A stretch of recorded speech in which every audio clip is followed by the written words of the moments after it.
Alright, so this is the video on real numbers, and it's something that you've probably learned before. You go over in Algebra 1, and then we go over it usually in geometry when we're reviewing for aims, and then you might even touch on it in Algebra 2, I don't know. And so it shouldn't be new, but it's worth going over because it is on it, okay? And so what it is the real number system is we like to classify different numbers into different groups. So we want to classify the negative numbers, numbers that involve negative numbers or fractions or just positive numbers. How can we classify these different groups of numbers? And we have names for them. Okay, and so basically, it's kind of a tree, and it branches out into smaller and smaller groups. And so the very top of this tree of numbers is the real numbers. Okay, and so let's write that up here. So we got the real numbers. Okay. And so basically everything is a real number, okay? And then it breaks off into two subgroups, okay? And so the first one, and we'll talk about this one first because it's only got the one, so this one's going to break off to the right, is what we call the irrational numbers, okay? You get the irrational numbers. All right. And so the irrational numbers, and there's some common ones, but basically the definition of an irrational number is a number that cannot be written as a fraction. So if you cannot write the number as a fraction, then it is an irrational number. So like, for example, 3/5 is not an irrational number because that's a fraction. So the common ones for irrational numbers are things like, the most common ones are pi, because pi is a decimal that goes on forever. You can't write pi as a fraction, okay? Another irrational number, another kind of way they do irrational numbers is decimals that don't repeat. So pi is a decimal that doesn't repeat, but usually you don't always think of it like that. But a number like 3.89711035, that is an irrational number, and we would have to put a dot here. Because it never repeats and it doesn't stop. It goes on forever. All right. So that is an irrational number. Okay. So the other type of number is that branches off. So you can either go to the right and be an irrational number, or you can go to the left, and if you're not irrational, then you're a rational number. Okay. And basically, rational numbers are all the numbers except for the irrational number. So it's basically a rational number is any number you can write as a fraction. So it can be positive, it can be negative. So like, 3/5 is a rational number. 0 is a rational number. Okay. Or think of something. -2 is a rational number because -2 could be, -2/1. That could be written as a fraction. One that's kind of tricky, if you had something like 3.3 and we put a bar over it. So 3.3 with the bar over the top. That means 3.3333, right? And on forever. You say, well, why isn't that an irrational number, right? It's a decimal that goes on forever, like over here. That should be an irrational number. The reason something like this, when you have a repeating decimal, why that's a rational number, not an irrational number, is because you can write that as a fraction. The way you would write that as a fraction is like this: 3/1/3. Okay, and if you don't believe me, we can check the calculator. So 1/3 is 0.333. So 1 divided by 3, and there you go. It's 0.33333. So whenever you have a 1/3, or basically whenever you have a repeating decimal, that's going to be a rational number. Okay. And then from there, we break off into more groups. So the next group we're going to break off into is what we call integers. Okay, so you get your let me see if I can spell this, integers.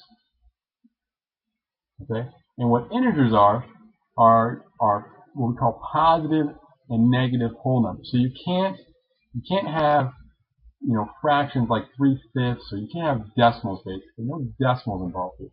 So your integers are things like -3, -2.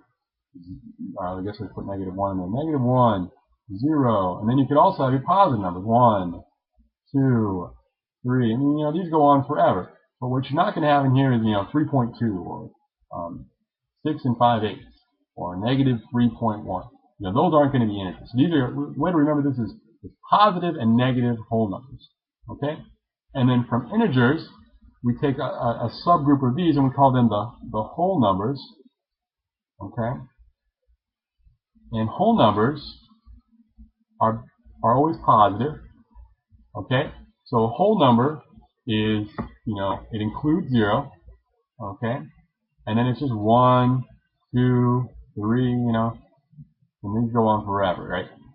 Basically it's just not negative integers. All the positive integers is the way to think of a whole number. All right? And then the last one down here is real similar to whole numbers. It's called the natural numbers. And another way we always teach natural numbers is we call them the counting numbers. Okay? And so when you start to count, if you're going to count the number, of shirts you had in your closet, you would start with number 1. You wouldn't start with 0. You wouldn't go 0, 1, 2, 3. You would start with 1. So the counting numbers or the natural numbers are basically the whole numbers except for 0. So they start with 1, go up 2, 3, dot, dot, dot. Okay? And so these are our real number systems. And so you would have to be able to classify the different ones. So if I said, what is the number 3? Classify the number 3. Well, the 3 is a whole number, or a natural number. It's also a whole number. It's also an integer, and it's also a rational number. It could also be up here, right? 3 can be written as a fraction. Okay? The only thing 3 is not is an irrational number. Okay? And so, if I were to classify the number pi, the only thing that pi is an irrational number and a real number. Okay? It's not none of these, right? So, those are your real number systems. So let's try some problems here and get the hang of it, see if we can catch on to what's going on. All right, so this first one, negative 3, we're gonna classify it as many ways as we can. So, negative 3 is negative, so the negative numbers, it can't be a whole number or a natural number, but it could be an integer. Okay, so an integer, and it could be a rational number as well as a real number. Okay. 1.333, again, this is that repeating decimal, so that's going to be 333 forever. So that is a rational number. It's not irrational, it's rational. Okay, and again, it can't be an integer because it's got a decimal, and the same reason for whole and natural. So this is just a rational number and a real number. Okay? All right, the number 2. This is going to basically be everything because number 2 is a natural number, which means it's also a whole number, which means it's also an integer, which means it's also a rational number, and then everything is a real number. Okay, everything's always going to be a real number, so we're just going to add that on. Okay, 2/3. Okay, it can't be natural, can't be a whole, and it can't be a integer because those can't be written as fraction, but it is a rational number. Okay, because it has it written as a fraction, so it's a rational and a real. Okay. Go on here. Pi, whenever you see pi, that one should always come out to you. Pi is a irrational number. Oh, square root of 2. This is something I did not talk about. Okay, so let's go back here real quick. A irrational number, these are the common ones. The other one are things like square root. Okay, so the square root of 3 is also rational. If you do that on your calculator, so let's see if I can show you here on the calculator. The square root of 3, let's say. So this is how I do it here. Where's my square root button? It would be this one, I believe. So there you go. That's what it equals. 1.7. And you can leave this decimal. It shows that it's positive, but in real life, this keeps on going forever in this direction. So these are irrational numbers because they're going to be, decimals. You can't write the square root of 3 as a fraction. Okay. All right. So back to this one. So again, we just kind of said that. So this one's also irrational. Okay. But a trick one they might get you with is something like the square root of 4. Okay. So the square root of 4 is that irrational.